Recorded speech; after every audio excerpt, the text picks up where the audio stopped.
नमस्कार मित्रों, हम आचार्य धर्मेंद्र जी आप सभी का प्यार और ज्योतिषी में स्वागत करते हैं।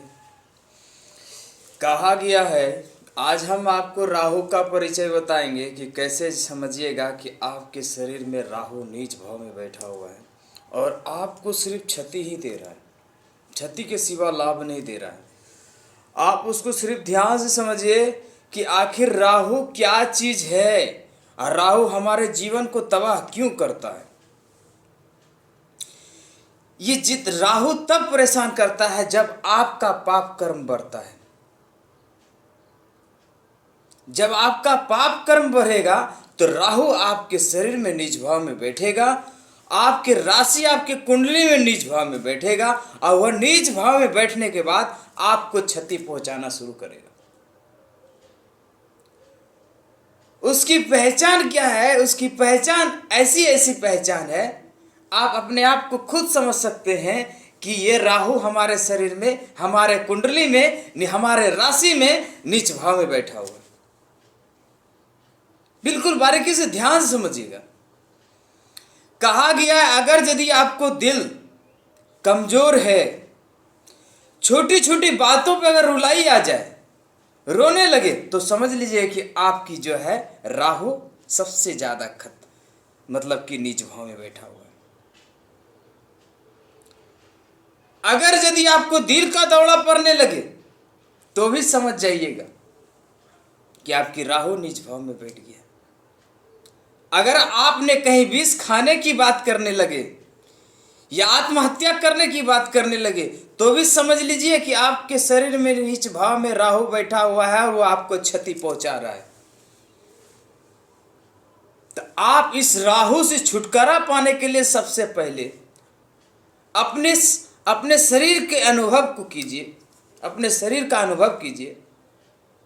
या अगर यदि आप घर के पेरेंट्स हैं, अपने बच्चों के ऊपर अगर यदि ऐसा लक्षण देखते हैं तो सबसे पहले, या अपने घर के किसी भी सदस्य के परिवार में ऐसा लक्षण देखते हैं तो सबसे पहले उसे राहु के लिए कोई व्यवस्था कीजिए। अगर राहु अगर ठीक रहेगा तो उसके साथ में कोई भी तरह का दिक्कत नहीं होगा। दूसरा चीज है पाचन, भोजन सही से नहीं पचना, यह भी राहु का सबसे नीच भाव होता है। पेट में खाया पिया हजम नहीं हुआ, ये राहु का प्रॉब्लम है। पाचन क्रिया में अगर यदि किसी तरह का प्रॉब्लम है तो सोच लीजिए कि राहु आपके नीच भाव में बैठ गया है। और राहु अगर यदि नीच भाव में बैठ गया तो आपका सब काम गड़बड़ होने लगेगा। इसलिए सबसे पहले आप राहु को ठीक कीजिए। राहु ही आपका सबसे बड़ा दुश्मन बन जाता है अगर पाचन क्रिया आपका गड़बड़ हो जाए। माइंड तरह तरह का उल्टी सीधी बात करने लगे, कभी विष खाने का, कभी आत्महत्या करने का, कभी रोने का, कभी यानी कि जो है माइंड को बिल्कुल जो है असंतुलन बना लेने का, ये सब राहु का कारण है। अगर ऐसा लक्षण आपके पास है तो सबसे पहले आप अपना राहु को ठीक कीजिए। मैं राहु का उपाय भी बता रहा हूं। अगर आपके जीवन में राहु खराब हो गया या आपके घर में किसी भी सदस्य को ऐसा हो रहा है तो सबसे पहले आप अपना घर के जो प्यार का कोना होता है, जो पश्चिम और उत्तर कोण होता है, पश्चिम और उत्तर के बीच में जो कोण होता है वही प्यार का कोण होता है, वही राहु का कोण होता है।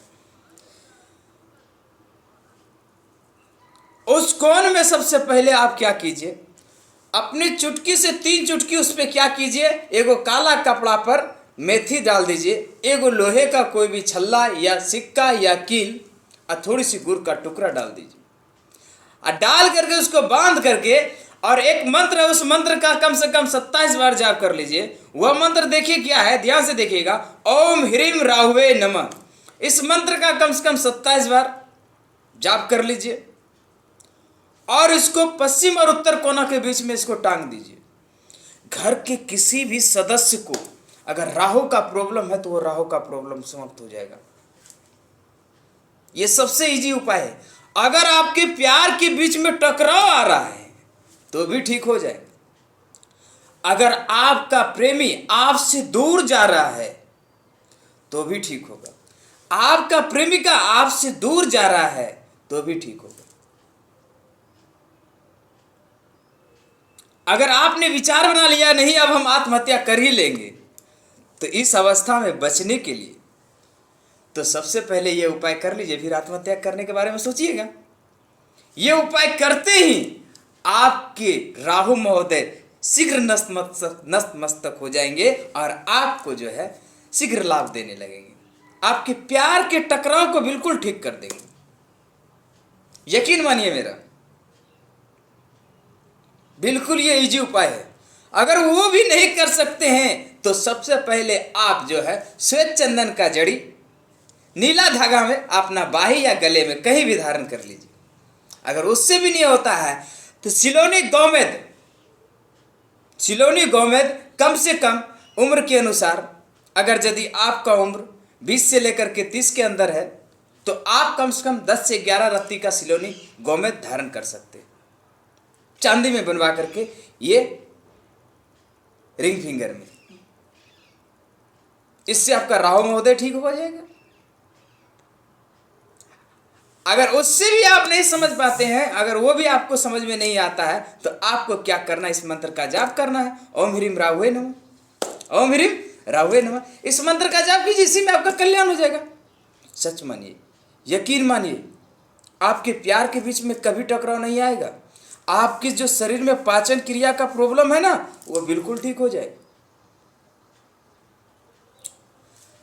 आपका अगर पेट क्लियर रहेगा ना तो राहु महोदय ठीक रहेगा।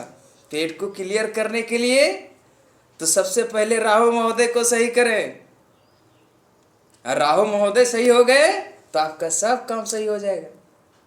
उम्मीद करते हैं यार राहु का परिचय, और अगर यदि आप सच्चा प्रेमी हैं या सच्चा प्रेमिका हैं तो आप इस उपाय को अवश्य कीजिएगा अपना प्रेमी अपने प्रेमिका को पाने के लिए, अपना पति को पाने के लिए, अपने पत्नी को पाने के लिए। उम्मीद करते हैं। तो सबसे पहले अगर यदि ये वीडियो अगर आपको अच्छा लगा तो अगर आप मेरे चैनल में नया हैं तो सबसे पहले वीडियो को सब्सक्राइब करें, क्योंकि अगर यदि मेरा वीडियो अगर यदि सब्सक्राइब करते हैं तो हम इस तरह का प्रयोग और इस तरह का परिचय, इस तरह का ग्रहों का परिचय, ग्रह का पहचान हम बीच बीच में देते रहते हैं, ताकि आप अगर सब्सक्राइब कीजिएगा आपके पास सीधे पहुंचेंगे और आप इसका सीधा लाभ उठा सकते हैं। मैं कहता हूं बिना हाथ के परिचय का, बिना किसी कुंडली का, बिना हाथ के प्रेक्षण का मैं वैसा सब चीज पहचान बताता हूं जो आप घर में बैठे बैठे कर सकते हैं। सारी समस्या का समाधान खुद कर सकते हैं, अगर यदि आपको ऐसा अनुभव होता है तो। उम्मीद करते हैं वीडियो को सबसे पहले सब्सक्राइब करें और लाइक करें, शेयर करें। शेयर अवश्य करें, क्योंकि ना जाने कितने व्यक्ति राहु से ग्रसित हैं। ये राहु महोदय जिसके भी नीच भाव में बैठते हैं उसको तो बर्बाद करके ही छोड़ते हैं। आप अपनी बर्बादी को बचाएं, औरों की भी बर्बादी को बचाएं। जय माँ काली, आप सभी का मनोकामना पूर्ण हो। ओम नमः शिवाय।